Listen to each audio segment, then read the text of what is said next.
Bismillahirrahmanirrahim. Assalamualaikum warahmatullahi wabarakatuh. Perkenalkan, nama saya Dita Rosalinda dengan NPM 204102027. Saya merupakan mahasiswi Prodi Gizi Fakultas Ilmu Kesehatan Universitas Siliwangi. Dalam video kali ini, saya akan memaparkan atau mempresentasikan hasil tugas saya mengenai mikromineral yaitu kromium pada mata kuliah Metabolisme Gizi Mikro. Dengan dosen pengampu, Ibu Dr. Prima Endang Susilowati, MSI. Baik, langsung saja. Nah, di sini untuk pendahuluannya, kromium merupakan suatu unsur kimia dalam tabel periodik yang memiliki lambang Cr dan nomor atom 24. Juga unsur pertama dalam golongan 6. Bisa dilihat untuk gambarnya berada di bawah. Nah, kromium adalah mineral penting yang berpartisipasi dalam metabolisme glukosa dan lemak. Seperti besi, krom berada dalam berbagai bentuk dengan jumlah muatan berbeda. Cr3+ adalah bentuk paling stabil dan umumnya ditemukan dalam makanan. Muatan Cr lainnya seperti Cr6+ bersifat racun. Kadar kromium normal dalam darah adalah 0,12 sampai 0,67 mikrogram per liter dan paling banyak terdapat pada hati, getah bening, ginjal, dan tulang. Kemudian selanjutnya ada fungsi atau peran dari kromium. Nah, banyak sekali ya fungsi dari kromium ini, namun di sini saya menyebutkan beberapa fungsi dari kromium. Yang pertama di sini ada peran kromium atau Cr3+ sebagai bagian dari kromodulin dalam mempotensiasi reaksi insulin. Kemudian yang kedua, kromium sebagai glucose tolerance factor atau faktor pengendali kadar gula darah yang dibutuhkan pada proses pengolahan glukosa menjadi energi. Kemudian fungsi yang ketiga yaitu kromium meningkatkan kerja biologis insulin. Yang keempat, menurunkan kolesterol dan trigliserid sehingga dapat menjaga kesehatan jantung. Kemudian di sini ada penjelasan. Peran kromium Cr3+ sebagai bagian dari kromodulin dalam mempotensiasi reaksi insulin. Bisa dilihat ya, di sini terdapat gambarnya. Untuk penjelasannya, yang pertama ini ada transferin memberikan Cr3+ reseptor transferin atau TFR pada membran sel. Bisa dilihat ya pada gambar. Kemudian yang kedua, Cr3+ dilepaskan di dalam sel. Kemudian yang ketiga, 4Cr3+ ini atom kompleks dengan kromodulin untuk membentuk holokromodulin atau Cr4- kromodulin. Kemudian yang keempat, Cr4- kromodulin berfungsi untuk meningkatkan aktivitas kinase dari subunit beta reseptor, insulin, dan tirosin kinase sistolik lainnya.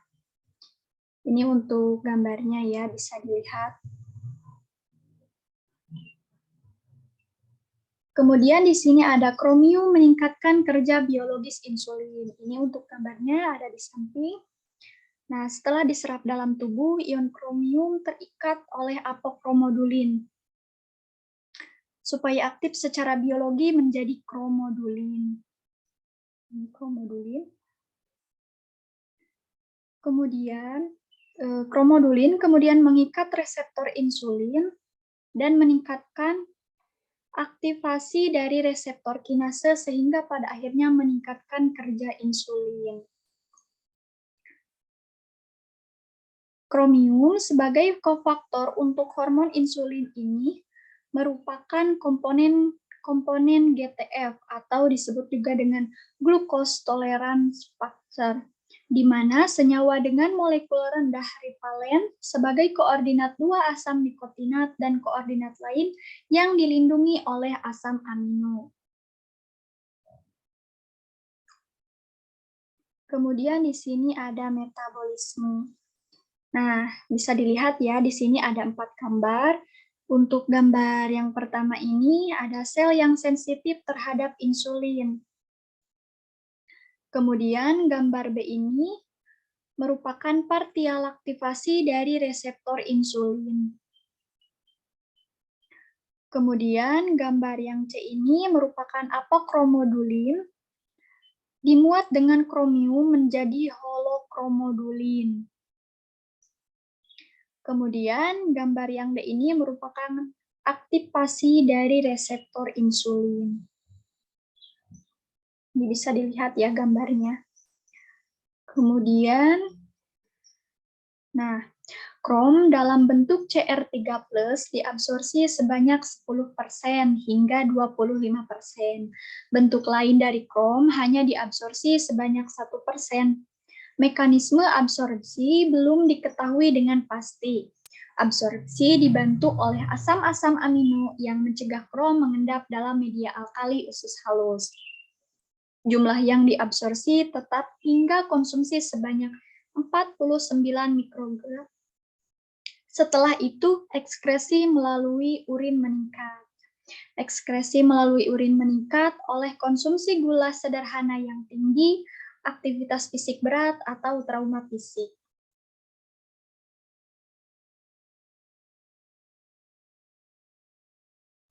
Kemudian di sini ada sumber kromium. Nah, sumber makanan yang baik dari kromium umumnya dianggap termasuk daging dan biji-bijian, bersama dengan beberapa sayuran dan buah-buahan. Beberapa contoh perkiraan kandungan kromium, beberapa makanan termasuk kromium dalam jumlah yang relatif besar, mungkin ada dalam beberapa anggur merah. Nah, bisa dilihat ya di sini ada gambar dan juga jumlah. Nah, di sini untuk kandungan kromium terbesar itu berada pada lentis sebanyak 70 mikrogram. Bisa dilihat untuk sumber-sumber lainnya ada pada gambar. Ada roti, ada anggur, ada kentang, ada daging, brokoli, dan lain-lain. Nah, ini masih merupakan sumber kromium. Nah, untuk di sini yang terbesar itu berada pada ikan tuna, yaitu 90 mikrogram. Di sini banyak ya sumber-sumbernya. Ada soybean, beet, corn, peach, banyak ya. Di sini juga ada daging sapi dan dada kalkun, roti gandum, jus jeruk, jus anggur, pisang dan apel, kentang tumbuk, kacang hijau, brokoli. Nah, untuk kandungan terbesarnya itu ada di brokoli 11 mikrogram dan jus anggur 7 mikrogram. Nah, kromium juga ditemukan dalam rempah pilihan seperti kayu manis, cengkeh, daun salam, dan kunyit.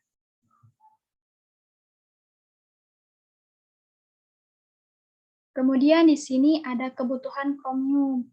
Nah, di sini saya mengambil kebutuhan kromium menurut AKG atau angka kecukupan gizi menurut Permenkes nomor 28 tahun 2019. Nah, untuk kelompok umurnya itu ada bayi, anak, kemudian ada laki-laki, ada perempuan, hamil, dan ibu menyusui. Dimulai dari bayi dan anak itu ada 0 sampai 9 tahun, laki-laki 10 sampai 80 tahunan ke atas, kemudian ada perempuan dari mulai umur 10 hingga 80 tahunan ke atas, kemudian ada ibu hamil dari mulai trimester 1 sampai trimester 3, kemudian ada ibu menyusui dari 6 bulan pertama hingga 6 bulan kedua. Bisa dilihatnya untuk kandungan kromiumnya di dalam tabel ini.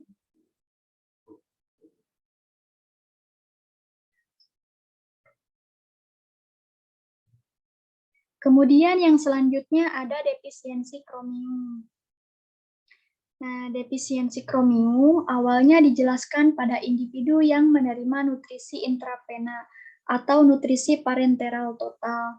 Tanda dan gejala defisiensi termasuk penurunan berat badan, neuropati perifer, peningkatan konsentrasi glukosa plasma, atau gangguan penggunaan glukosa. Juga disebut resistensi insulin yang dapat ditandai dengan hiperinsulinemia dan konsentrasi asam lemak bebas plasma yang tinggi. Nah, apa sih yang disebut dengan hiperinsulinemia itu? Jadi, hiperinsulinemia adalah kondisi terlalu banyaknya insulin dalam tubuh yang disebabkan oleh resistensi insulin. Kemudian di sini hiperinsulinemia berimplikasi sebagai faktor risiko penyakit jantung koroner. Sementara pembalikan gejala-gejala ini dengan suplementasi kromium dipandang sebagai bukti esensialitas kromium. Sekarang jelas bahwa larutan nutrisi parenteral yang diberikan untuk memperbaiki defisiensi memberikan jumlah farmakologis kromium 2-6 mikrogram per hari, yaitu lebih dari biasanya diserap dari makanan.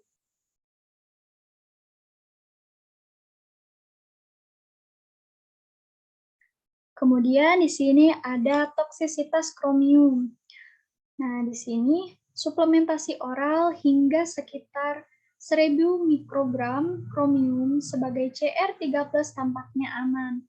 Namun, penggunaan kromium CR3+ picolinat telah dikaitkan dengan kerusakan kromosom dan organ.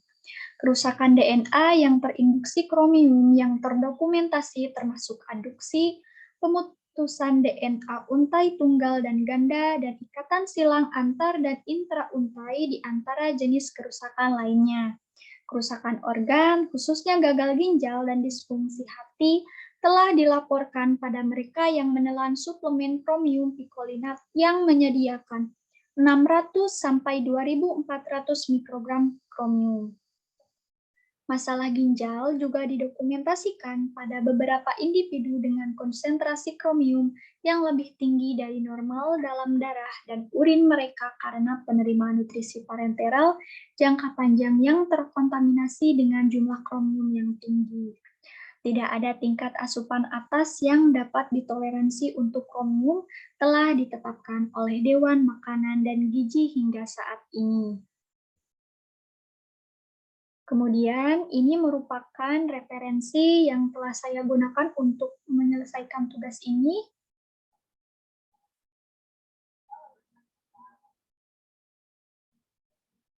Sekian presentasi yang dapat saya sampaikan. Mohon maaf bila terdapat kesalahan dan kekurangan. Terima kasih. Wassalamualaikum warahmatullahi wabarakatuh.